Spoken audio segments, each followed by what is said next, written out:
What's up, everyone? You know who I am, Jack Slater, aka the Comic Outlaw. Yeah. And we're doing another Royal Rumble Batman vs. Predator, part 2 of 3 from Dark Horse Comics. It's getting down and gritty. His Predator had Batman on the ropes, getting ready to rip his skull and spine from his body. What's Batman gonna do? How's he gonna escape this grievously wounded and laying there at the Predator's mercy? He's taking a moment to enjoy this, in the human voice saying that he's the champion, until a Batmobile comes roaring out. And this surprises the Predator and kind of knocks him off his kill, letting Batman escape.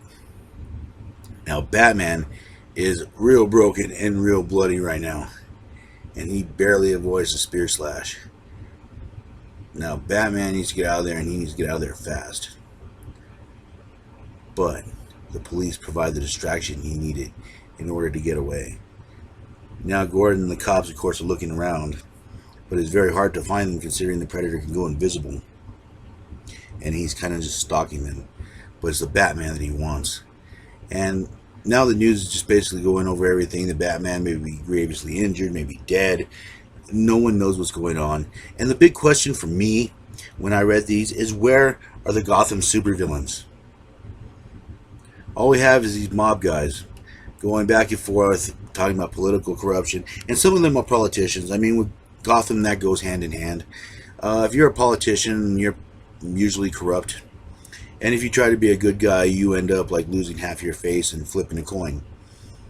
So this guy's discussing ideas on how to fix the mob with his mom, which is pretty, she's kind of his brain trust. And they're kind of plotting and planning, trying to find a way to also kind of flush out this invisible killer. And that's what they've been calling him, the invisible slasher, the invisible killer. And the Predator's just been going through and just killing mob bosses. And basically he's just hunting, trying to flush out Batman. This is Batman's town. And just like any alpha, he's just marking his territory, going from place to place, murdering crime family after crime family. He just doesn't care. I mean, this Predator is wrecking everything in Gotham, laying a trail of blood wherever he goes. And everyone's asking the commissioner, where's Batman? Where's Batman? What are we going to do? And the commissioner's getting frustrated because he doesn't know himself. But Bruce is unconscious. Bruce is in a lot of pain right now, and he can barely move. And, of course, there's the preachers going saying this is the end of times, you need to repent. Of course, the mob boss is saying, come and get me. Basically, Gotham's bravado. Well, if it is cleaning up bloodstains on the floor. And like I said, Batman's a little worse for wear. I mean, he's almost in a full body cast. His eyes are messed up. I mean, he has multiple contusions, concussion. He's not having a good day. The Predator, literally, he beat the brakes off of him. I think there's no other way of just saying it. He kicked his ass. But the Predator is still on the hunt. And basically, he's just taking trophies, trying to flush out Batman. He wants Batman. He sees Batman as the prize that he's come for, the trophy that he wants. And all these other guys are just little trophies that he's picking up along the way. And of course, the mob guys, they try to stop him. They got big guns. Not so much for intelligence, but big guns. But the Predator just simply outclasses them. I mean, the Predator is just that deadly. With his array of different gadgets, laser beam, a spear, the Predator basically has it all as far as like multiple weaponry. He's a very efficient killing machine. And he's just going through and just killing everyone. And he kind of gets to this panic room where the main mob boss is with his mom, and just crashes on in. Now, the Predators do have a sense of honor. He's going to kill him. I think his name's Lou. And he's going to spare her life. Because she's unarmed, she's an old woman. It wouldn't be honorable, it wouldn't be right. This Predator has a code of ethics. A lot of them do. Some don't in rare occasions, but a lot of them have their own personal code of honor. Now, the commissioner is kind of wondering what's going on. He takes the chance and calls Wayne Manor, which is something that's really never done. And he kind of talks to Alfred.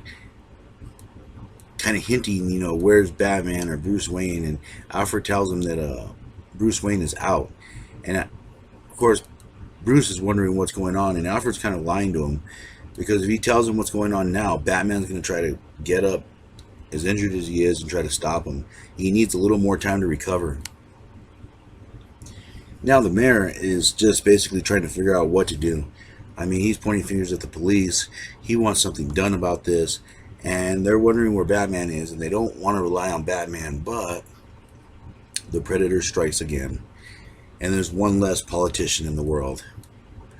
My heart aches. But at any rate, Bruce is being Bruce, trying to get up, trying to move around, trying to get himself going. He knows that this creature's out there.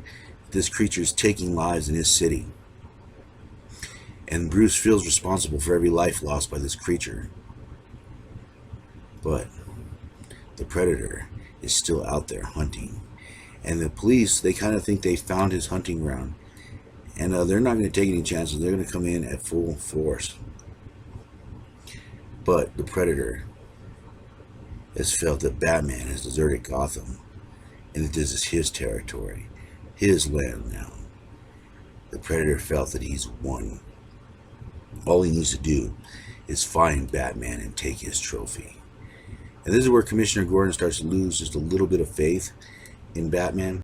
He's never liked being outside the loop, and he doesn't know if Batman is seriously injured, dead, and he's receiving no information, and they have really no way of stopping this foe. But again, he makes another phone call, and he actually gets through to Bruce/Batman, and they talk. And Batman tells him to be ready, for the Dark Knight will return in order to stop this Predator that's been unleashed upon Gotham. But it may be too late for Jim Gordon, for the Predator has come for him. He's come to hunt him in order to flush out the Bat. And Bruce hears this. Will he be able to get there in time? Or will Gordon die? But Gordon's surrounded by cops. And I love how this girl just pulls out a nice big gun from her bag. And boom, ba-boom, ba-boom. It takes a few pot shots at him, allowing Gordon to get away. And the Predator has to take off to heal. And they're kind of making the mad dash right now. The Predator's still trying to kill him. Firing a laser beam here, firing a laser beam there. Trying to make his way out. Trying to escape, trying to get to his med kit. But he grabs the phone and tells Batman, delivers a message, you and me, fight, championship. And Batman's been working on something because his eyesight's off. He's been working on this new helmet to help him see, to guide him. A new kind of suit. And everybody seems to be in fear of this creature. Gordon is back. And of course, someone's attending to his wounds. And he's trying to muster the troops right now to go and try to stop this creature. To find his place, his area, his lair, and finally destroy him. But they try one more time to light the signal, but someone's already there. And just when they get to the top, the light turns on. And there he stands, Batman, with a new suit, ready for the Predator, ready for the fight. But will it be enough to stop this creature, this invisible killer? Will the Dark Knight stand tall in Gotham once again? We'll find out the next time, and I will catch you on the flip side.